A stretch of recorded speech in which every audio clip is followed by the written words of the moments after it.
Konkan special आज आपण तयार करणार आहोत बागड्याचे कटलेट। तुम्ही इथे बघू शकता मस्त असे कुरकुरीत तयार होतात। वरून एकदम कुरकुरीत, आतून थोडेसे सॉफ्ट। चव तर ह्याची एकदम भन्नाट आहे। 31 जवळ येत आहे, त्याच्या पार्टीसाठी तुम्ही स्नॅक्स म्हणून हे तयार करून घेऊ शकता। चला तर मग वेळ न दवडता आपण पटकन रेसिपीला सुरुवात करूया। प्रीतीसमय रेसिपीजमध्ये आपलं खूप खूप स्वागत आहे। इथे मी बागडे घेतलेले आहेत, तर हे 4 बागडे मी घेतलेले आहेत। आता हे बागडे मी स्वच्छ करून घेणार आहे। हे बागडे जे आहेत ते आपल्याला शिजवून घ्यायचे आहेत। त्याकरता इथे मी पातेल्यामध्ये पाणी ठेवलेलं आहे, त्यामध्ये मीठ आणि हळद घातलेलं आहे। आणि इथे बागडे बघा मी मस्त असे स्वच्छ करून घेतलेत। आतील पोटाचा जो भाग आहे तो व्यवस्थित स्वच्छ करून घ्यायचा आहे आणि त्याला अशा चिरा दिलेल्या आहेत, जेणेकरून बागडा व्यवस्थित शिजला पाहिजे। आता हे बागडे आपण ह्यामध्ये घालूया आणि ह्याला शिजवून घेऊया। तर बागडे शिजायला काही फारसा वेळ लागत नाही। पाणी थोडंसं गरम करून घ्यायचं आणि नंतरच हे घालायचं। आणि मग हे बघा मस्त असे 5 ते 7 मिनिटांमध्ये चांगले शिजून झालेले आहेत, नरम झालेले आहेत। आता गॅस बंद करूया। एक 5 मिनिटं ह्याला असंच ठेवून द्यायचं आणि त्यानंतर एका प्लेटमध्ये आपण हे बागडे काढून घेऊया। बागडे बघा किती मस्त शिजलेले आहेत। आज आपण मस्त असा बेत तयार करणार आहोत। आता करूया वाटणाची तयारी। 1 गड्डा लसूण, 2 ते 2.5 इंच आलं, 3 हिरवी मिरची आणि देठासकट फ्रेश कोथिंबीर आपण ह्याचं पाणी न घालता वाटण तयार केलेलं आहे। बागडे जे आहेत ते आता थंड झालेले आहेत। थंड झाल्यानंतर ह्याची वरची साल जर निघत असेल तर ती काढून टाकायची। यानंतर ह्याचं जे मांस आहे ते आपल्याला घ्यायचं आहे। मात्र ह्यामध्ये काटे असतात, तर ते काटे संपूर्ण आपल्याला काढून टाकायचे आहेत। ह्याची मात्र आपल्याला काळजी घ्यायची आहे। एकही काटा ह्यामध्ये शिल्लक असता कामा नये, यामुळे हे व्यवस्थित आपल्याला तयार करून घ्यायचं आहे। तर इथे बघा मी अशा पद्धतीने ह्याचं मांस जे आहे ते काढून घेते आहे। तर पुन्हा एकदा आवर्जून सांगते, एकही काटा त्यामध्ये असता कामा नये, एवढी काळजी घ्या। नाहीतर मग काय होईल, खाताना तुमच्या जिभेला वगैरे टोचू शकतं ते, त्यामुळे व्यवस्थित हे करून घ्या। तर अशा पद्धतीने बागड्याचं सगळं मांस मी काढून घेतलेलं आहे। काटे सगळे काढून टाकलेले आहेत आणि ह्याला चांगलं चुरून घेतलेलं आहे। याला आपण बाजूला ठेवून देऊया। एका पॅनमध्ये मी 1 चमचाभर तेल घातलेलं आहे। ह्या तेलामध्ये मी 2 मध्यम आकाराचे कांदे घेतलेले आहेत, त्याला चांगलं बारीक चिरून घेतलेलं आहे। कांदा चांगला परतून घ्यायचा आहे। यानंतर वाटलेलं जे वाटण आहे, आलं, लसूण, मिरची, कोथिंबीर, ते घालायचं। ते सुद्धा चांगलं ह्या तेलामध्ये आपल्याला परतून घ्यायचं आहे। थोडंसं परतून झालं की ह्यामध्ये आपण घालणार आहोत चवीनुसार मीठ। घरचा मसाला घेतलेला आहे 1.5 चमचा आणि अर्धा चमचा हळद घेतलेली आहे। तुम्ही किती तिखट खाता त्यानुसार ह्यामध्ये मसाला वापरा।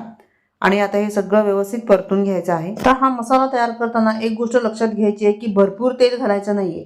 मी फक्त 1च चमचा तेल इथे वापरलेलं आहे, नाहीतर मग कटलेट तेलकट बनतील। सगळं एकजीव करून घ्यायचं आहे। आता यामध्येच 1 मध्यम आकाराचा टोमॅटो मी बारीक चिरून घेतलेला आहे, तो सुद्धा आपल्याला चांगला नरम होईपर्यंत परतून घ्यायचा आहे। आणि इथे बघा हे सगळं आपण व्यवस्थित शिजवून घेतलेलं आहे। बागड्याचा जो आपण खिमा केलेला आहे त्या खिम्यामध्ये हे घालायचं सर्व काढून घेऊया हा मसाला। यानंतर ह्यामध्ये आपल्याला घालायचं तांदळाचं पीठ। तांदळाचं पीठ आपल्याला बाइंडिंगसाठी हवं आहे आणि आपले जे कटलेट आहेत ते चांगले कुरकुरीत व्हायला पण तांदळाच्या पिठामुळे मदत होते। तर मी 1.5 चमचे तांदळाचं पीठ घेतलेलं आहे आणि 1 चमचा बेसन घातलेला आहे। यानंतर ह्यामध्ये भरपूर बारीक चिरलेली कोथिंबीर घातलेली आहे। फ्रेश अशी कोथिंबीर घातली की ह्याची चव देखील वाढते। आता हे सगळं आपल्याला व्यवस्थित मिक्स करून घ्यायचं आहे। जर वाटलं की हे थोडंसं लुसलुशीत आहे तर पुन्हा तुम्ही तांदळाचं पीठ आणि बेसन वाढवू शकता। टोमॅटो तर आपण वापरलाच आहे, याशिवाय लिंबाचा रस पण वापरा, ह्याच्याने आणखीन टेस्ट वाढेल आणि मच्छीचा विसटपणा निघून जातो। त्यामुळे मी इथे लिंबाचा रस घातलेला आहे। आता हे सगळं मस्त असं एकदम एकजीव करून घ्यायचं आहे, चांगला गोळा तयार करून घ्यायचा आहे आणि नंतर मग आपण ह्याचे कटलेट तयार करणार आहोत। अतिशय सोपी रेसिपी आहे, पण खायला अतिशय स्वादिष्ट असा हा पदार्थ आहे। चला तर मग आता ह्याचा एक गोळा काढून घेतलेला आहे, चांगला गोल करून घ्यायचा आणि ह्याची आपण एक टिक्की तयार करून घेऊया। मस्त असे हे कटलेट तयार होतात। तर तुम्ही स्नॅक्स म्हणून कधीही बनवू शकता, पण आता 31 डिसेंबर आलेला आहे। 31 डिसेंबरला आपण पार्टी करतो, घरच्या घरी पण तुम्ही हे तयार करून घेऊ शकता, स्नॅक्स म्हणून तुम्ही खाऊ शकता। चला तर मग अशा पद्धतीने मी हे कटलेट तयार करून घेतलेले आहेत। आता इथे मी 2 चमचे तांदळाचं पीठ आणि 2 चमचे रवा घेतलेला आहे, ह्याला एकत्र करायचं आहे।